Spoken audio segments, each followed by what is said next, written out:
Supongo que hayas oído hablar sobre la huelga general. El próximo 29 de marzo, todos los trabajadores están convocados a una huelga general contra la última reforma laboral del gobierno de Rajoy.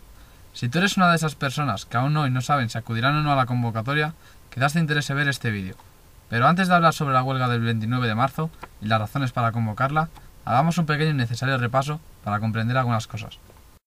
La huelga general, como instrumento de lucha de los trabajadores, se ha convocado en numerosas ocasiones en nuestro país desde la llegada de la democracia. En 1988, durante el gobierno de Felipe González, España atravesaba una situación bien complicada, con una tasa de paro similar a la actual y que afectaba especialmente a los jóvenes, lo cual motivó el Plan de Empleo Juvenil que flexibilizaba enormemente las condiciones laborales. Se convocó entonces una huelga general, cuyo seguimiento fue del 90%, reconociendo el propio presidente del gobierno que la huelga general había sido un rotundo éxito de los sindicatos y un fracaso político del gobierno. Resultado, la norma fue derogada. En el año 2002, siendo presidente del gobierno José María Aznar, con una tasa de paro que rondaba el 10%, el gobierno modificó la normativa relativa a los subsidios por desempleo, en lo que se conoció como el decretazo, que motivó otra huelga general, cuyo seguimiento fue del 80% según los sindicatos y del 17% según el gobierno. Esta reforma tampoco salió adelante, costándole el puesto al entonces ministro de Trabajo, Juan Carlos Aparicio, siendo además la primera vez que se obliga a Radio Televisión Española a rectificar en sus informaciones. Llega el 2008, y con él la crisis. Con los meses, millones de personas van perdiendo su trabajo, llegando hasta los 5 millones de parados, con lo que volvemos a tasas de desempleo superiores al 20%. En 2011, la reforma laboral del gobierno de Zapatero motiva otra huelga general, y apenas 6 meses después, una nueva reforma laboral, ahora con el gobierno de Mariano Rajoy, provoca otra huelga general para el 29 de marzo. Sin embargo, todos tenemos muy claro que, pese a la gravedad e injusticia de estas reformas, y sea cual sea el seguimiento de la huelga, el resultado de esta será de... No hay que ser muy inteligente para saber que desde hace varios años, España, al igual que otros países de Europa, se encuentra intervenida desde la Unión Europea, a cuyo frente se sitúan diversos personajes que están imponiendo sus medidas a todos los países. Así, vemos el ejemplo de Grecia, obligada a tomar durísimas medidas en el gasto social y en la política laboral, y que cuando al anterior presidente, Giorgio Papandreou, decidió someter a referéndum estas medidas, todas las instancias europeas se le echaron encima, entre ellos el Banco Central Europeo, presidido por Mario Draghi, que trabajó para Goldman Sachs, uno de los bancos causantes de la crisis, y que colaboró estrechamente con el gobierno griego años atrás para ocultar el déficit del país. Semanas después, tomaba posesión al frente del gobierno Lucas Papadimos, que trabajó también para Goldman Sachs y que por supuesto no pasó por las urnas.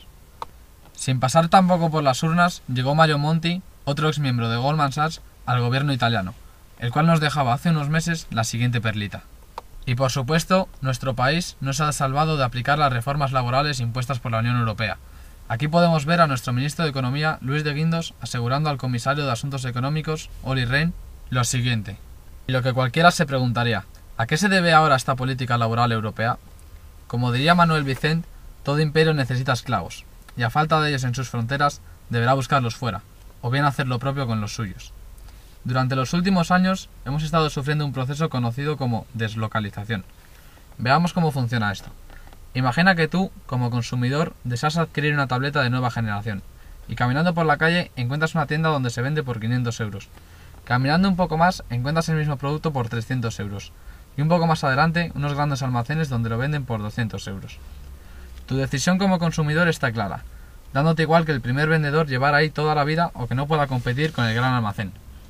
Exactamente de la misma forma deciden las empresas dónde instalar su producción, allí donde los costes sean más bajos, es decir, donde los trabajadores cobren menos y acepten condiciones más precarias de trabajo. En Santander, Cantabria, tenemos un ejemplo claro de esto. La empresa Teca, vinculada a la región desde los años 60 y que ha formado parte de la vida social y cultural de esta región desde entonces, decide ahora trasladar su producción a otra parte, despidiendo a muchos de sus trabajadores. De la misma forma que a ti no te importaba que el primer vendedor llevara ahí toda la vida, a Klaus Graf, propietario de Teca desde 2009, no le importa la vinculación de esta región con la empresa. Pero no solo empresas extranjeras realizan estas prácticas, también multinacionales españolas como Movistar ha echado recientemente a miles de trabajadores a la calle, pese a haber obtenido enormes beneficios el año pasado. O qué decir de Repsol y de su labor empresarial en América Latina. Ante tan desolador panorama, ¿qué se puede hacer? Las respuestas a esta pregunta son tremendamente variadas, desde una política económica proteccionista que impida la fuga de empresas a estos países, a leyes de comercio justo. Pero como la cosa va de huelgas, vamos a hablar de lo que pueden hacer los trabajadores. ¿Has oído hablar de la Organización Internacional del Trabajo? Se trata de un organismo de las Naciones Unidas que tiene como misión el fomento a nivel internacional del trabajo en condiciones dignas. Y si bien, como es evidente, no ha obtenido enormes resultados a nivel global, qué duda cabe que puede ser un gran instrumento que, en manos de los trabajadores, sirva para, en vez de precarizar las condiciones laborales en los países desarrollados, mejorar las condiciones de los trabajadores en países en vías de desarrollo. Puede que tampoco hayas oído hablar de la Asociación Internacional de Trabajadores, sindicato internacional que une a diferentes sindicatos de varios países, y que es una prueba de que es posible organizar movimientos sindicales que traspasen las fronteras nacionales, un requisito que cada vez es más indispensable en el mundo globalizado de hoy. No obstante, ¿qué pasa cuando se plantea a los sindicatos mayoritarios esta unión o confederación internacional?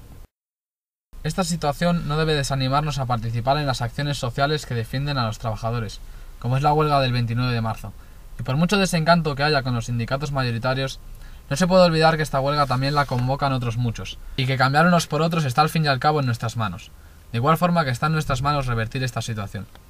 En casa o en el trabajo no conseguirás que los sindicatos se organicen a nivel internacional, ni que la Unión Europea cambie sus políticas.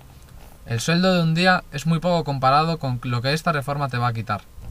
Y si crees que es el precio a pagar por generar empleo, pese a que el gobierno haya reconocido que no va a ser así ni a corto ni a medio plazo, recuerda que en el 88 la tasa de paro era parecida, que conseguimos echar abajo la reforma laboral y que aún así en España se volvió a generar empleo. De esta crisis también se saldrá, pero cómo hacerlo está en nuestras manos.